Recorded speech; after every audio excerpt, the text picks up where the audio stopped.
여러분께 합장 일배 올리겠습니다. 반갑습니다. 반갑습니다.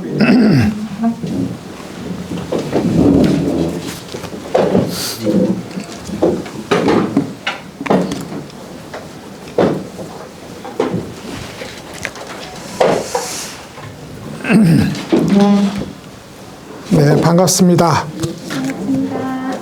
우리 이제 11장 내외 명철 공부를 하고 있는 중입니다. 내외 명철이니까 내 속과 외 바깥이 밝게 투철하게 통한다 이런 뜻이 되는 거잖아요. 그럼 이제 어떤 게 안이냐 이거죠. 그럼 이제 우리가 쉽게 생각하기로는 나를 중심으로 이 육체라는 경계선을 중심으로 안쪽에서 일어나는 것은 내, 바깥쪽에서 일어나는 것은 외다 이렇게 볼 수도 있고요. 뭐 그것도 기본적으로 내 심신과 외부 세계가 하나로 밝게 통한다. 왜냐하면 모양은 다르지만 그것이 하나의 진여가 드러난 이 세상이나 우리의 정신작용이나 속의 육체작용이 동일하게 한결같이 한마음이 드러난 현장이기 때문에 결국 통한다 이거죠. 그래서 이제 안과 밖이 통한다는 말이 육체를 경계선으로 해서 안과 밖이 통한다는 말이기도 하고, 또 한편으로는 우리는 본래 지금 이 순간에도 본래 부처라고요. 그렇잖아요. 이 순간에도 본래 부처라는 이 바닥에서 이런 다종다양한 모양을 일으키고 다종다양한 이제 정신작용을 행사하면서 산다고요. 근데 본바탕이 동일한 것을 이걸 내라고 본다면 다양한 차별적 모습으로 나타나는 것을 외라고 할 수 있습니다. 그래서 이 동일한 본바탕과 다양한 차별성이 서로 막힘없이 통하는 일이므로 내외 명철이라고 하기도 합니다. 비유가 적당할지는 모르겠지만 이제 우리가 이제 고향 사람을 만났어요. 그러면 이제 고향 사람이니까 저처럼 이제 충청도 사람은 충청도 사투리를 이렇게 쓰면서 이제 말은 느리고 성품은 급한 이제 그런 충청도 사람들의 무엇이 서로 동질성을 갖고 있을 거라고요. 근데 이제 어떤 사람은 등산을 좋아하고 어떤 사람은 골프를 좋아하고 어떤 사람은 독서를 좋아하고 각각 다른 사람이 동일한 고향 사람임에도 불구하고 삶의 방식은 다르다고요. 근데 우리가 그러면은 진정으로 고향 사람일 때는 이 사람하고는 산을 같이 타고 이 사람하고는 책을 같이 읽고 이 사람하고는 골프를 같이 치는 다양성을 발휘할 수 있잖아요. 그러면서도 이제 고향 사람이라는 본질은 변하지 않았으되 교유하는 방식은 각기 다르다고요. 그것 역시 서로 둘이 아니란 점에서 안과 밖이 밝게 투철하다 하는 비유로도 될 수 있을 것 같습니다. 그래서 이제 오늘도 내명철은 그럼 언제 일어나느냐? 그야말로 우리가 제8아리아식이라는 저 깊고 깊은, 그래서 우리가 알아차릴 수 없는, 의식의 범주에서는 알아차릴 수 없는 저 깊고 깊은 우리 삶의 바닥에 대한 이제 어떤 진입이 일어난다고요.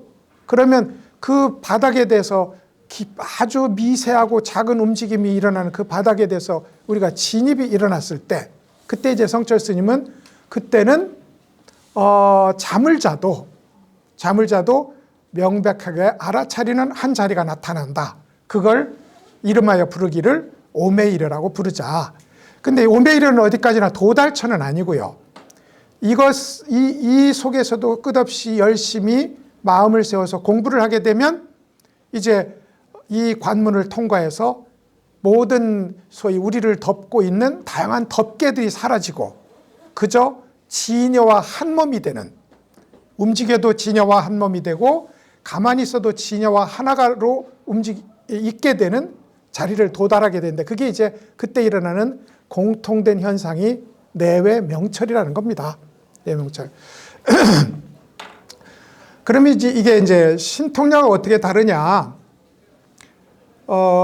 사실 외적으로 그것은 신통력이고 여기서 이제 통명영상이라고 부르는 이 성철 스님이나 불교에서 이렇게 부르는 소위 신통력이 나타나는 자리가 있어요. 근데 어떻게 다르냐? 기본적으로 이제 이 원래 부처임, 원래 깨달아 있음, 원래 갖추고 있는 거울 같은 지혜를 항상 확인하는 현장에서 모든 차별적 현상들을 공평하게 바라봐주는 이 일은 사실은 스스로 경험해야 하는 겁니다. 그러니까 이제 이걸 실제 체험을 하지 않는 한 내 명철은 이해할 수 없다. 성철 스님은 이 얘기를 거듭거듭 하게 됩니다. 그것이 성철 스님이 나는 잘났고 너희들은 못났다 이 뜻이 아니라 분명히 그 자리가 있다는 것을 이제 확인하는 이제 뭐 그런 이야기가 될 겁니다. 제가 조금 일찍 와서 저쪽 연구실에서 뭘 잠깐 봤더니 옛날에 이제 그야말로 우리 회주 스님을 베스트셀러 작가로 띄워 올린 시봉일기의 요약판이 있더라고요. 거기 보니까 버스를 타고 가다가 신통한 일을 체험했다 이겁니다. 무지갯빛이 일어나는 것 같고 성인에게서 일어나는 빛이 나를 지배하는 것 같고 야 나도 뭐가 되는구나 하고는 이제 좋아 나도 참선깨나 했으니 큰 스님이 나오면 한번 후려갈겨 주리라 하고 스님하고 불렀는데 문을 열면서 뭐 임마 이렇게 했다는 거예요. 속에서 일어난 이 사람한테서 일어나는 일을 성철 스님이 알고 있었다. 공부를 열심히 하다가 도저히 이렇게는 못 살겠다. 내려가야 되겠다. 다만 내가 그래도 밥 먹고 신세진 큰 방 청소는 하겠다. 청소하고 있는데 문 열고 나서 내려갈 거면서 뭐 하러 청소하니?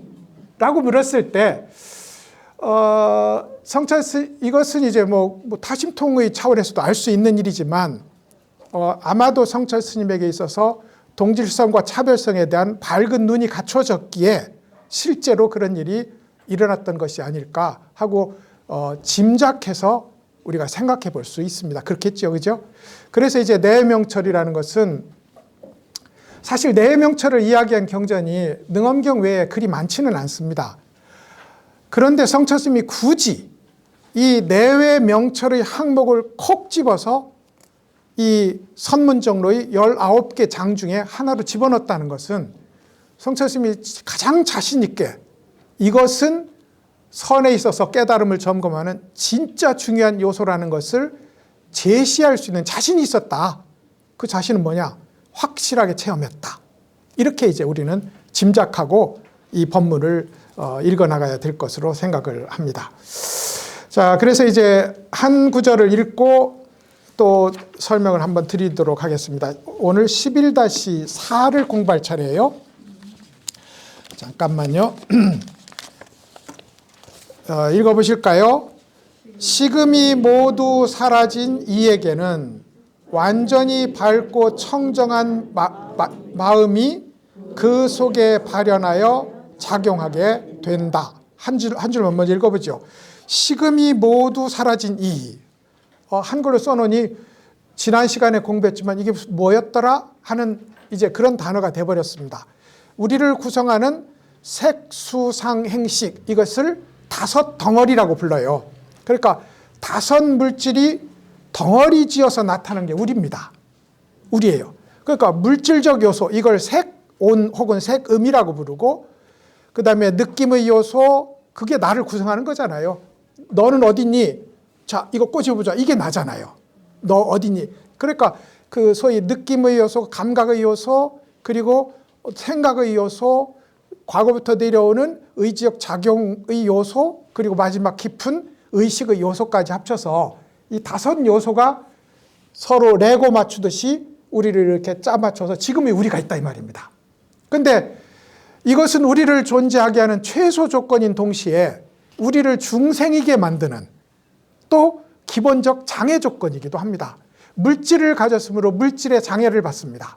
물질로 이루어져 있으므로 왜 우리도 있잖아요. 스스로 자랑하는 것이 곧 우리의 장애가 됩니다. 재산 많은 사람은 재산이 곧 나의 삶의 장애가 되고 말할 것도 없죠.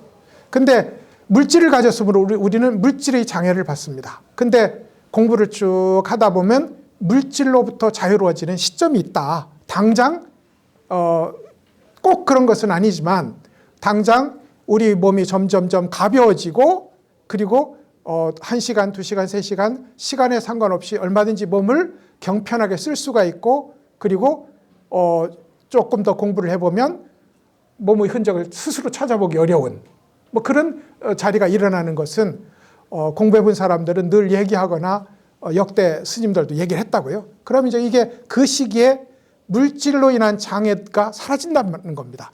뭐 병 넘어도 볼 수 있겠고 혹은 내 몸으로 인한 다양한 장애에 휘둘리지 않게 된다. 그렇다고 공부 열심히 하는 사람은 암도 안 걸린다 이렇게 보시면 안 됩니다. 암은 업의 작용이지 공부 열심히 하면 물론 건강하니까 그 뒤로 이제 점점점 좋아지겠죠.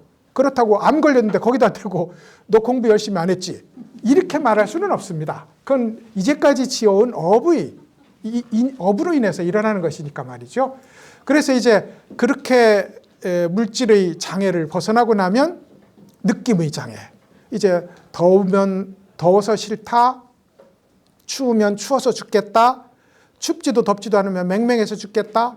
뭐 이렇게 우리가 수시로 일어나는 바깥에서 우리에게 들어오는 이런 감각적 자극에 대해서 반응하는 순간 우리는 거기에 묶이게 되거든요.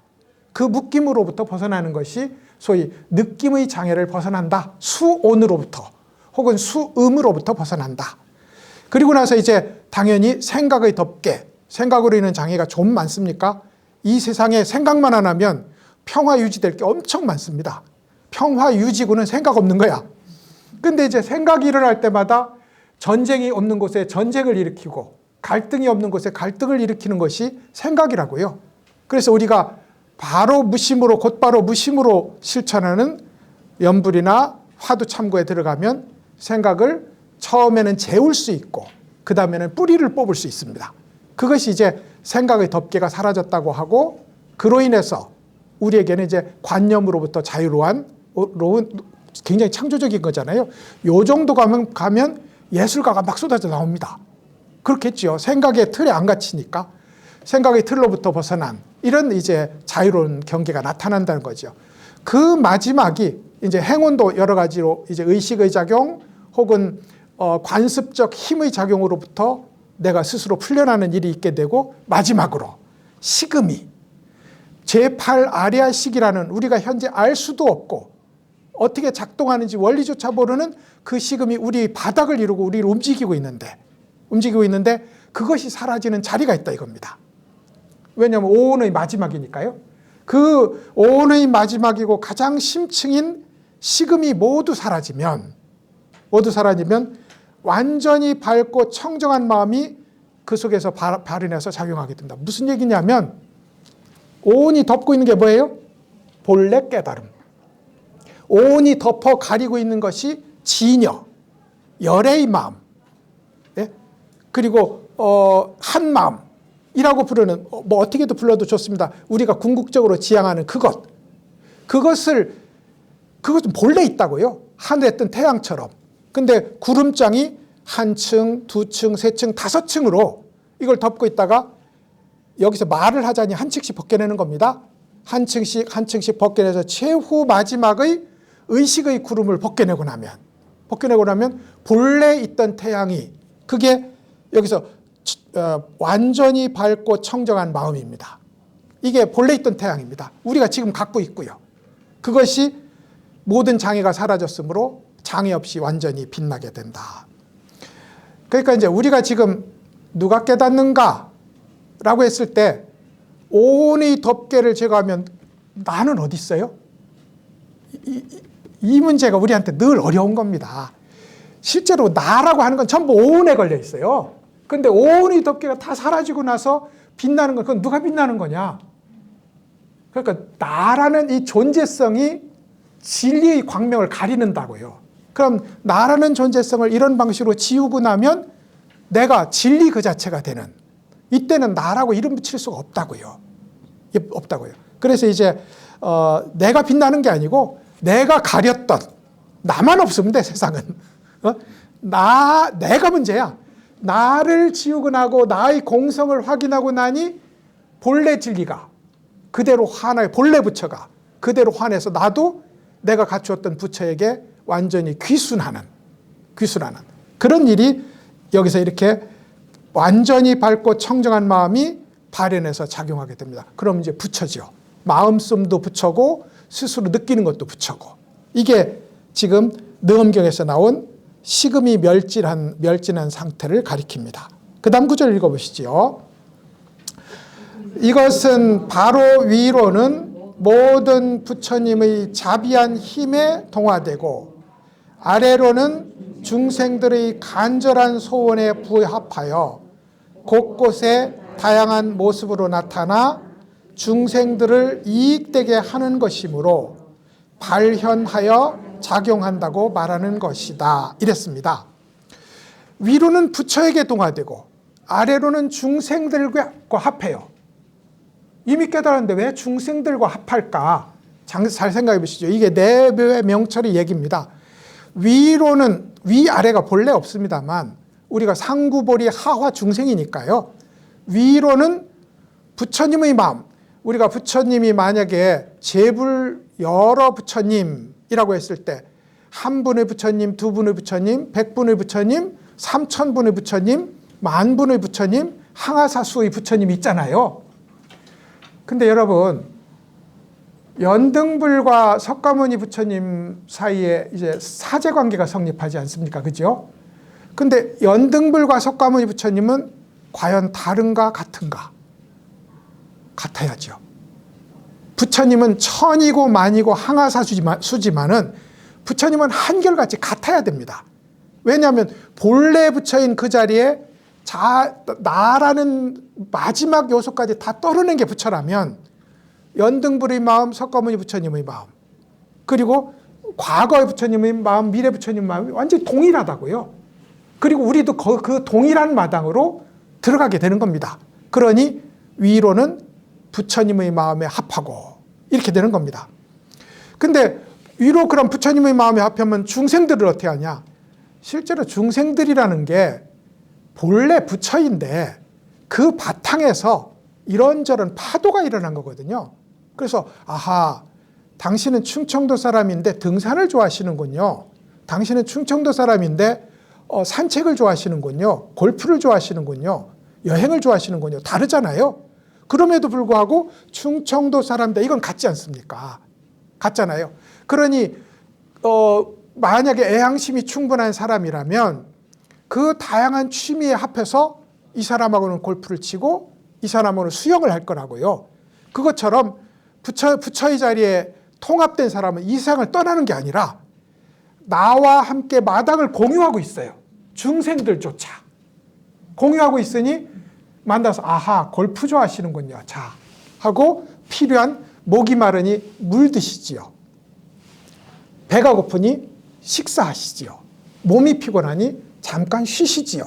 이런 방식으로 필요함에 상응해서 가장 필요한 것을 내어줄 수 있다 이겁니다. 이게 자비예요. 이게. 그래서 이제 그렇게 위로는 부처와 동일해지고 아래로는 중생들의 다양한 차별성에 자유롭게 상응할 수 있다. 이런 의미로 이렇게 표현했습니다. 그 다음에 읽어보시죠. 몸과 마음과 세계 모든 부처와 중생이 완전히 융합하여 서로 통함으로 맑은 유리 속에 달을 품은 것과 같으며 곧 모든 지위를 단번에 뛰어넘어 깨달음의 바다에 들어가고 얻을 바 없는 자리에 돌아가게 된다 이랬습니다. 몸과 마음과 세계라고 했어요. 우리는 보통 이제 우리가 받는 이 과보를 똑바로 받았다고 해서 정보, 이 세계는 우리가 의지하는 환경이라는 의미에서 의보라고도 부르기도 하고 우리를 심신이라고 부른다면 이 세계는 기세계, 그러니까 이제 불교 용어로 역시 우리를 담는 그릇으로 존재하는 이 세계를 이렇게 부릅니다. 근데 저는 이제 이렇게 편안하게 몸과 마음과 세계, 이건 안과 밖이잖아요. 그죠? 근데 바깥에 낙엽 떨어지는 일과 내 뱃속에서 꼬르륵 하는 일이 우리는 명확하게 차별적이지만 그것은 어디까지나 한마음이라는 동질성 위에서 일어난 차별들이라고요. 현상들이라고요. 그런 의미에서 내 몸의 안과 내 몸의 바깥에 일호의 차별성도 없이 그 동질성을 함께 봐주는 것. 이것이 이제 지금 부처가 일하는 일입니다. 부처와 중생이 또한 그렇고요. 제가 설명드린 것처럼 이것이 완전하게 융합해서 서로 통합니다. 부처 따로 있고 중생 따로 있는 것이 아니라 부처라는 바탕 위에서 중생이라는 파도가 일어난 것이다. 이렇게 그러므로 중생을 너는 중생 나는 부처로 나눌 수 없다 이 말이죠. 그래서 이렇게 통함으로 이걸 가리켜서 맑은 유리 속에 달을 품은 것과 같다 했다. 유리를 생각해 보면 이제 우리 저 유리는 아니지만 뭐 저 유리로 생각해도 되겠습니다. 그죠? 투명한 맑은 유리 속에 달이 들어가 있을 때 도대체 유리의 경계가 어디인지 구분할 수 있겠는가 이 말입니다. 구분 못하지요. 구분 못합니다. 보석으로서의 그러니까 인도의 신화에서 이야기하는 보석으로서의 유리 그 절대 투명한 그릇 속에 달을 넣었다고 상정한다면 그릇의 안과 그릇의 밖을 나눌 도리가 없어요. 절대 투명하기 때문에. 그래서 이제 그 절대 투명한 것 속에 들어있는 달 그럼 이건 안에 들었다고 해야 될까 밖에 있다고 할까. 빛이 요만큼 손감되지 않고 외부를 비치는데 어디가 밖이고 어디가 아닐까. 그러면 안팎이 없는 겁니다. 안팎이 없으므로 맑은 유리 속에 달을 품은 것 같다는 비유를 썼어요. 그래서 이제 이렇게 되면 이게 시금이 멸진한 모양입니다. 우리가 제8 아래식이 멸진한 현상이에요. 그러면 모든 지위를 뛰어넘게 된다. 우리가 십신이라는 범부의 지위에서 시작해서 십주, 십행, 십회양이 현인의 지위이고 마지막 십지가 성인의 지위인데 이 십신과 사면 십성의 이 지위를 차곡차곡 밟지 않고 시금만 멸진하면 아레아식만 멸진하면 바로 부처의 지위에 진입하게 된다. 이 얘기입니다. 그러니까 이게 이제 성철 스님이 왜 그렇게 처음에 들었을 때는 얼마나 낯선 용어예요. 그죠? 아레아식. 근데 왜 그렇게 아레아식을 거듭 이야기를 해야 되느냐? 왜 그렇게 아레아식 차원을 뚫는 오매이려를 온 불교계의 전통과 싸워가면서 말해야 했느냐? 바로 그것이 우리의 마지막 구름장을 벗겨내는 일이고 그것이 없이는 안 되는 일일 뿐더러 그 일이 단박에 일어날 수 있다 이 말입니다. 여기서 제가 순차적으로 색수상행의 소멸을 얘기했지만 이 색수상행의 네 가지 덮개가 네 가지 이 구름장이 거치기 전에 시금이 소멸하면서 동시에 거칠 수도 있어요. 이게 도노입니다. 그러니까 지금 이걸 이야기한 게 감산 스님이거든요. 감산 덕청 스님이라고 명나라 때 스님인데 성철 스님하고 배짱이 맞아요. 심지어 말투 험한 것까지 닮아 있어요. 그런 놈은 몽둥이로 때려 죽어도 시원치 않다. 어디서 보셨지요? 그런 말씀하십니다. 이 감산 덕천 스님도 과격한 어투까지 닮아 있는 그런 배짱이 통하시는 분인데 여기서도 이 스님이 능엄경의 오음 소멸을 얘기하면서 그 중에서도 시금의 소멸에 중점을 맞추는 것은 도노의 가능성. 언제 하나하나 자 이제부터 신체의 뚜껑 벗겨내야지. 인체부터 감각의 뚜껑 벗겨내야지. 이런 식으로 공부에 제한을 걸 수는 없는 겁니다. 그리고 우리가 아무리 공부 열심히 했다고 해서 능엄경 읽고 능엄경의 이 계단대로 자 능엄경의 계단에 의하면 지금 이 물질의 뚜껑을 벗겨내는 단계니까 공부를 이렇게 한다. 이렇게 안 됩니다. 우리는 처음부터 끝까지 오로지 관세음보살이고 아미타불이고 이목고인 거예요. 이목고. 그랬을 때 여기에 이제 단번에 부처님을 만나고 단번에 무명의 허상을 보아서 바로 깨달음으로 들어갈 수 있는 이 가능성을 여기서는 모든 지위를 단번에 뛰어넘어 깨달음의 바다에 들어간다 했습니다. 얻을 바 없는 자리라는 건 여러분 우리가 갖췄으니까 얻는 게 아닙니다. 우리가 이미 머릿속에 이 정상에 밝은 여의주를 하나 갖고 있어요. 갖고 있는데 이 사람이 힘자랑을 하다가 벽을 부딪혔는데 얘가 살 속으로 들어갔어요. 살 속으로 들어가서 내 세상을 비추는 밝은 구슬이 어디 갔을꼬 하고 이제 탄식하면서 스스로 어두운 사람을 자처하고 산다고요? 근데 좋은 의사가 나타나서 당신은 그 구슬을 잃어버린 것이 아니라 여기에 살이 자라나서 이걸 가렸을 뿐입니다. 자, 보여드릴게요 라고 해서 조금 찢어서 이렇게 보여주니 온 우주를 밝게 비추는 구슬이 본래 사라진 게 없는 겁니다. 그럼 이 의사한테 구슬을 얻은 것일까 이 말입니다. 예, 그러니까요. 이게 얻을 바 없는 깨달음입니다. 예? 얻을 바 없는 자리가 그것입니다. 본래 내 옷 속에 있는 구슬이 있는데 그 구슬을 가리켜 보이는 그 사람한테 얻은 건 아니잖아요. 그런 의미에서 이제 이렇게 해야 궁극의 깨달음이라고 할 수 있다. 이것이 오음이 색수상행식이 멸진해서 완전한 깨달음을 증득하는 수행을 설명한 것이다 라고 감산 스님이 설명했어요. 명나라 때 이제 우리나라 또 이제 이조시대 때입니다. 명나라 때의 불교 풍토나 일반 학문 풍토는 통합 중심이었어요. 그러니까 무슨 얘기인가 하니 불교라고 하면 법화도 있고 화엄도 있고 유식도 있고 정토도 있고 선종도 있고 계율종도 있잖아요. 그러면 초기에는 각각 아주 뚜렷하게 계파를 지어서 그걸 전문으로 닦았습니다. 근데 명나라 때 오면 그걸 모두 통합하려고 하는 움직임이 일어나요. 그 대표적인 스님 중에 하나가 감산 스님입니다. 이 감산 스님은 이제 명나라 때 4명의 위대한 스님이 있는데 이제 그 4명의 위대한 스님, 예를 들어서 이제 그러면 운서 주갱 스님이 있고 진가 스님이 있고 덕청 스님, 감산 스님이 있고 그분의 제자인 지육 스님이 있어요. 이분들이 한결같이 그래요.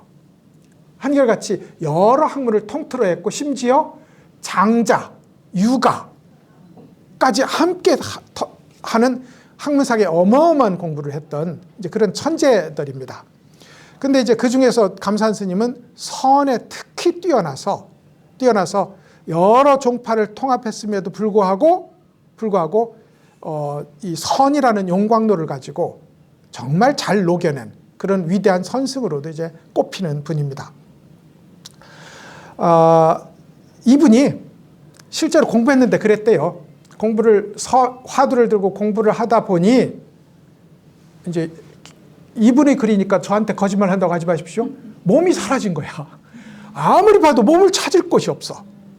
그래가지고 한참 선정해서 나와서 한참 있으니 비로소 몸이 서서히 나타나는 거예요. 이게 없어진 건 아닙니다. 그죠? 스스로 인식의 범주에서 인식의 차원에서 인식되지 않을 정도로 깊이 선정에 들어갔다가 서서히 몸이 복구되는 것을 체험했다. 이게 색온이 사라졌다가 돌아오는 현상을 그렇게 드러냈다고요. 그리고는 스스로 이제 육근이 화합, 우리가 아니 비설신의 6가지 감각기관이 눈으로 듣고 귀로 보는 일을 직접 체험합니다. 그래서 이제 그 체험의 바탕에서 이분이 이제 능엄경 통설이라는 자기 경전을 찾아보니 능엄경이 다 있어요. 자기가 경험한 걸. 그래서 능엄경 통설이라는 이제 굉장히 중요한 책을 짓는 계기가 됩니다. 직접 체험했다 이거죠. 성철 스님이 선 공부하는데 내 명찰을 반드시 점검해야 된다는 것은 성철 스님 스스로 확실하게 체험했기 때문에 여기다 놨다고 생각이 들고, 감산 스님은 확실하게 시금의 소멸을 체험했기에 능엄경 통설이라는 이제 책을 쓰게 됩니다. 공부를 얼마나 열심히 하셨는지 이제 이후에 돌아가실 무렵에서는 원래 이제 젊을 때부터 유명했고요. 돌아가실 무렵에서는 일반 고승들처럼 그렇게 앉아서 돌아가셨는데, 예전에 고승들은 화장 안 하기도 했어요. 묻기도 했고요. 특히 중국에는 단지에, 옹기 단지에 법신을 안치시키고 거기에 석회와 톱밥을 넣고 밀봉을 해요. 밀봉을 하고 나서 20년이나 지나가지고 개봉을 해서 이제 그때 탑에 모시는 이런 방식을 취하는 습관이 있었습니다. 우리나라 김지장 스님도 그렇게 원래는 저기 옹이 속에 들어가 있었어요. 항아리 속에 들어가 있었다고요. 옹기 항아리 속에. 근데 이분이 옹기 항아리 속에 넣었어요.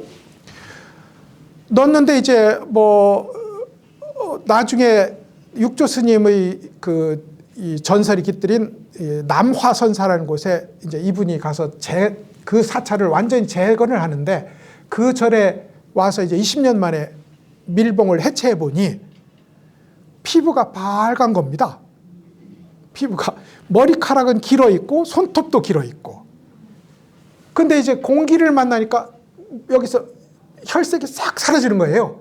그래가지고 이제 그때 인도에서 소위 이걸 무슨 비법을 아는 사람이 이걸 전단나무 가루를 가지고 피부에 바르면 피부가 손괴되지 않고 그 모습을 유지할 것이다. 그래가지고 발랐어요. 이게 이제 전단나무 가루가 아마 까만색이었던 것 같아요. 지금도 까맣습니다. 지금도 있어요. 예, 있어요. 지금도 육조 스님의 육신불도 있고 감산 스님의 육신불도 있는데 감산 스님은 통통합니다. 통통해. 얼른 바른 거지. 공기에 손상이 되기 전에 뭐 그런 얘기가 있는 감산스입니다. 이 감자는 감산이라는 건 어리석은 산이라는 뜻이에요. 산은 어리석고 물은 지혜롭겠지요, 그죠?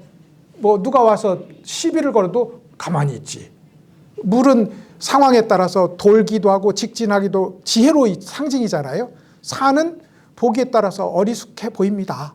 누가 와서 건드려도 가만히 있고. 근데 이제 감산이라는 어리석은 얘기인데 이게 오대산에 있습니다. 오대산에 있는데 이 오대산 북대에 가면 이제 감산이라는 아주 아름다운 산이 있는데 옛날 위나라 이제 조금 오래된 시대였거든요. 효문제라는 왕이 여기를 이제 구경을 갔는데 문수보살이 오대산은 문수보살 이 도량이잖아요. 문수보살이 한 스님으로 이렇게 나타납니다. 나타나서는 이제 그래도 황제께서 불법을 숭상하시니 우리 불법을 펼칠 수 있는 조그만 땅을 좀 주십시오. 그 얼마를 드릴까요? 이거 여러분 뻔히 아는 이 얘기가 한 8가지로 내려옵니다. 근데 요 방석만큼만 주시면 되겠습니다. 이 방석이 우리나라 통도사까지 온다니까요. 이 방석 전설이. 그러니까 이 방석만큼은 주면 되겠습니다. 그러니까 이제 육조 스님도 조계산을 그래서 점정했거든. 이 방석이 덮는 만큼만 주시면 되겠어. 조계산을 다 덮었어. 근데 이분이 이제 보니까 산을 막 덮는 거예요. 그래서 효문제가 있다가 좀 째째한 왕이었단 모양이지. 아, 큰일 난 거야. 말 타고 이제 얼른 도망갑니다. 이제 여기서 끝내려고. 산이 자꾸 쫓아와. 그래서 이제 황제가 돌아오면서 그만하면 됐지, 이 멍청한 산아. 왜 자꾸 쫓아오니? 그래서 얘가 멍청한 산이 된 거예요. 멍청한 산이. 근데 이제 감산 스님이 그곳에서 문수보살의 도량에서 공부를 하면서 자기의 정신적 안정을 찾아서 그 산 이름을 가지고 자기의 이 아호를 삼습니다. 감사는 아호를 삼은 거죠. 그런 유래가 있는 명나라 때 스님 얘기를 해드렸습니다.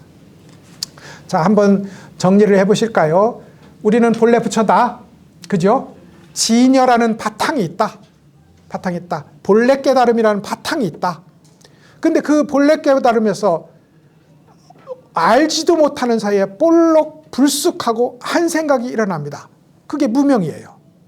그리고 이제 그 무명과 진여가 한 몸으로 합친 게 이게 아리아식이라고요. 그래서 아리아식은 우리 편 하나, 나쁜 놈 편 하나 이렇게 둘이 있어요. 화합식입니다. 그 모순 두 가지 모순 존재가 한 통일된 존재에 있는 게 아리아식이라고요. 근데 이제 아리아식이잖아요. 식이 이렇게 형성되고 나니 이제 이것이 우리 몸을 구성하는 5가지 요소 중에 제일 근본일 거 아니에요. 이 식이 나머지 색수상행을 거느리면서 굳건한 이 몸을 이제 형성하게 됩니다. 그러면서 우리 삶은 몸에 구속되고 느낌에 구속되고 생각에 구속되고 습관에 구속되고 의식에 구속되는 층층의 구속으로 살아가는 중생 살림을 산다고요. 그러니 이걸 소멸해야지요. 이게 이제 공부입니다. 공부인데 공부를 하다 보면 당연히 쉬운 것부터 색, 수, 상, 행, 식의 차원으로 소멸이 일어나게 되는 거지만 여기다 감산스님은 토를 답니다.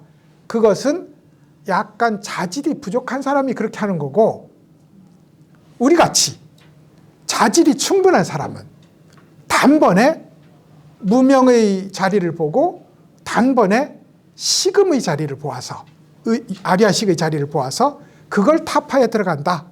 그랬을 때 식음을 타파만 하면 색수상 행의 과정을 거치지 않고도 바로 진여에 복귀할 수 있다. 이 지도를 지금 이렇게 얘기한 겁니다. 이렇게 얘기하고, 그때 나타나는 가장 두드러진 특징이 내외 명철이다. 이게 이 구절이 말하는 대의라고 생각하시면 될 것 같습니다. 자, 그러면 이제 한 줄 더 읽어보실까요? 11-5 읽어보죠. 대원경지의 밝고 잡튀어는 마음이 그 가운데서 일어나 작용하게 되면 세 가지 부처로 분신하여 중생들의 괴로운 윤회를 두루 쉬게 한다 이랬어요. 대원경지에 밝고 잡튀었는 마음. 여기서 대원경지라고 번역해야 될 이유가 있었고요. 그렇지만 실제로는 이건 그냥 열애의 청정한 마음입니다. 그게 대원경지이기도 하고요. 열애의 청정한 마음이 그 가운데서 일어나. 어느 가운데서요? 식음이 사라진 가운데서 일어나서, 아뢰아식이 소멸한 자리에서 일어나서 활발하게 작용하게 되는데, 그 작용은 뭘 이루냐면 법신불, 보신불, 화신불의 현현으로 나타나는 것이 소위 대원경지의 완성으로 나타나는 현상이다. 그래서 이제 우리가 네 가지의 지혜를 말하잖아요. 성불의 즈음에서 일어나는, 그 중에 정말로 성불에서 일어나는 두 가지 지혜가 본래 부처를 깨닫는 대원경지와 온 세상의 변화상의 호응에서 작동을 하는 성소작지가 일어난다고요. 이 네 가지 지혜 중에 이것이 일어나서 중생들의 괴로운 삶을 쉬게 한다. 중생들을 제도한다 이 말이죠. 읽어보시죠. 그 다음에 오직 분별 없는 이러한 이치와 지혜가 안과 밖으로 환히 통하여 유리 안에 달을 담아놓은 것과 같다. 여기 보시죠. 분별 없는 이러한 이치, 여여한 이치라고 한문으로 되어 있어요. 여여한 이치. 그러니까 불생불멸하니 생멸이 없으니 항상 그렇고 그렇죠. 그래서 여여한 이치, 이게 부처의 도리입니다. 우리는 뭐 하는 사람이냐면 여여한 이치에 맞추어서 우리 삶을 조정하는 사람들입니다. 그리고 그 조정이 완전하게 잘 끝났을 때, 그래서 여여한 이치와 한 몸이 되었을 때 우리에게 지혜가 나타나는데, 진리 그대로인 지혜, 이걸 여여지라고 부릅니다. 그러니까 여여한 이치는 본래 있는 것이고, 여여지는 우리가 수행을 통해서 여여함에 통일되었을 때 나타나는 것이 여여한 지혜입니다. 이것이 안과 밖으로 훤히 통해서 유리 안의 달과 같다 이 말이죠. 그 다음에 읽어보실까요? 완전하게 단번에 십신, 십주, 십행, 십회양, 십지 등을 뛰어넘어 묘각의 위없는 진리를 성취한다. 그러니까 실제로 여러분 명백한 경전적 설명에 의하면 우리는 십신에도 들어가지 못했어요. 근데 이제 그러면 우리 스스로를 낮추는 마음이 일어납니다. 나는 십신도 안 됐는데, 아이고 무슨 참선은 무슨, 그냥 착한 일에나 열심히 해가지고 내 생에 조금 더 머리 좋고 힘센 사람으로 태어나서 깨달아야지, 이런 뒤로 물러나오는 마음이 일어나요. 그러므로 지금 이 논리는 꼭 필요합니다. 십신, 십주, 십행, 십회양을 뛰어넘어서, 십지를 뛰어넘어서 단번에 묘각에 진입할 수 있다는 이 말이, 우리의 공부를, 그게 설사 지금 일어날 수 있고 내 생에 일어날 수 있지만, 중요한 것은 이것이 우리를 공부를 향해 매진하고 스스로의 틀을 부수게 하는데 굉장히 강한 동기부여가 됩니다. 그런 의미에서 이 말은 나한테 이 몫이 있을까 이러시지 마시고 오로지 관세음보살 이먹고 하는 이 자리에 나를 내려놓고 관세음보살을 내려놓고 나를 내려놓고 대상을 내려놓고 한 번에 단번에 나와 대상이 없는 자리로 들어가는 그 실천은 지금 일어날 수 있거든요.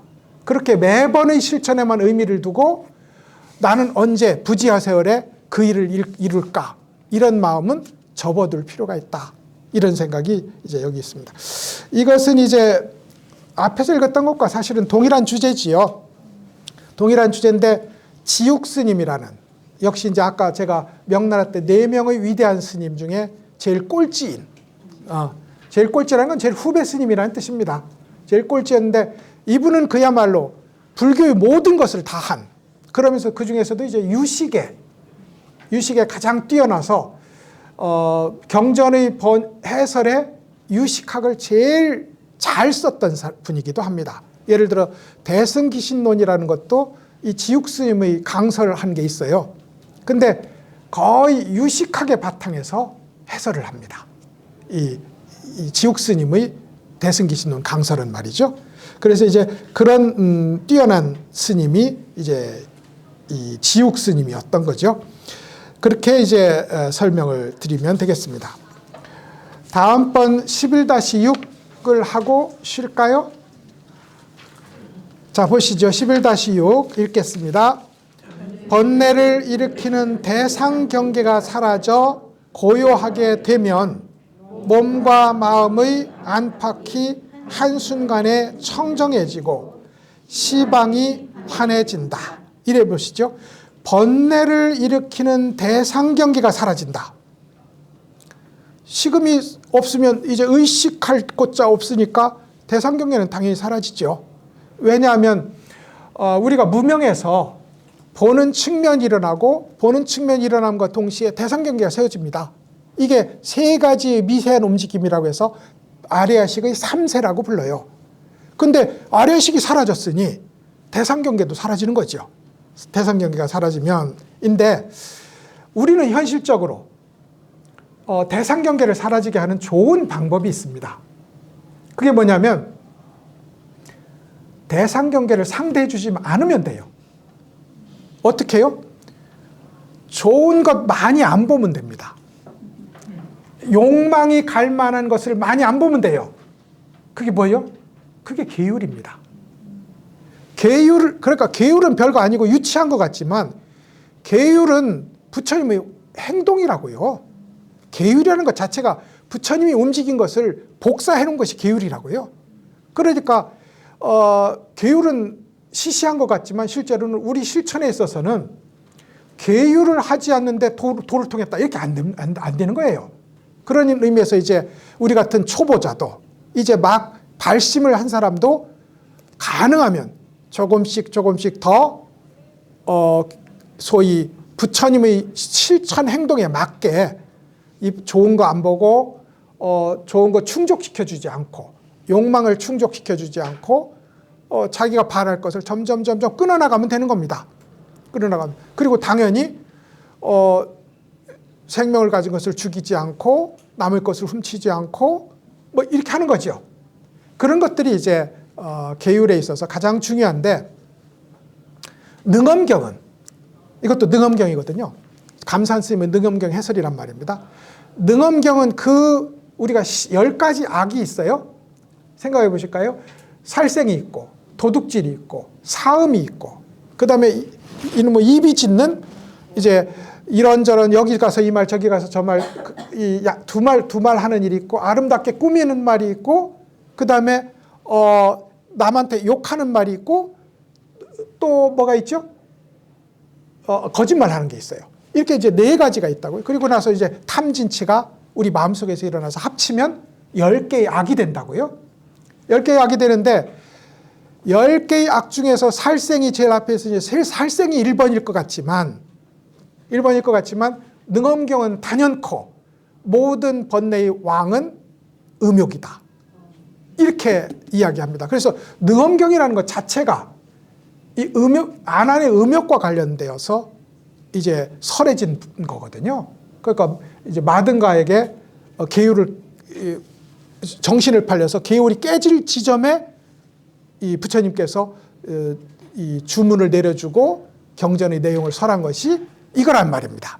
그런 의미에서 여기서는 아마도 사실일 것 같은 것이 부처님이 깨달을 때도 마라의 딸들이 세 딸들이 나와서 부처님을 속된 말로 꼬셨잖아요. 그러니까 마라의 딸들은 그것이 어떤 것이든 간에 음욕을 기초로 한 것입니다. 음욕을 기초로. 그래서 이 능엄경에서는 시박 중에서 가장 큰 그야말로 바탕에 해당하는 것이 음욕이다. 이렇게 이제 규정을 하고 공부의 길을 안내합니다. 보실까요? 그 다음에 비유하자면 유리 속에 밝은 달을 담은 것 같으니 통쾌하지 않겠는가. 바로 이렇게 근본 무명을 단번에 타파하여 제8식의 종자를 일순간에 산산조각 내는 것이다. 이랬습니다. 예, 실제로 세 문장이 동일한 문장임을 여러분 알 수 있을 겁니다. 문맥은 다른 곳에 가져왔는데 성철스님은 한결같이 유리 속에 달을 넣은 듯이라는 내외 명철을 표현하는 말들을 가져다가 이것이 깨달음의 단박에 들어갈 때 일어나는 가장 두드러진 특징이다라는 것을 강조하기 위해서 이야기를 이렇게 전개를 했습니다. 자, 여기까지 하면 이제 아마 조금 쉬셔야 될 때가 될 것 같고 10분간 쉬도록 하시죠.